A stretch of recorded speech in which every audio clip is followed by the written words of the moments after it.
سوال یہ پوچھا گیا ہے کہ رمضان کے روزے یا کسی روزے میں دانت نکالا جائے، اس کے اندر انجیکشن لگایا جائے اور اس سے خون نکلے تو کیا اس سے روزہ فاسد ہوگا؟ اس کا جواب یہ ہے کہ اس سے روزہ فاسد نہیں ہوگا، روزہ نہیں ٹوٹے گا۔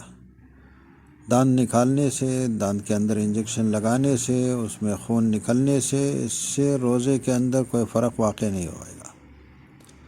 البتہ اگر یہ جو خون نکلا یہ اندر داخل ہو جائے اتنی مقدار میں کہ حلق میں اس کا ذائقہ محسوس ہو اور تھوک کی بنسبت جو ہے وہ خون اس میں زیادہ ہو اور یہ اندر داخل ہو جائے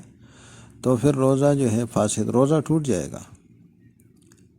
لیکن اس میں یہ بات ہے کہ یہ جو ایسی اس وجہ سے روزہ ٹوٹ جائے تو اس میں اس روزے کی صرف قضا ہوگی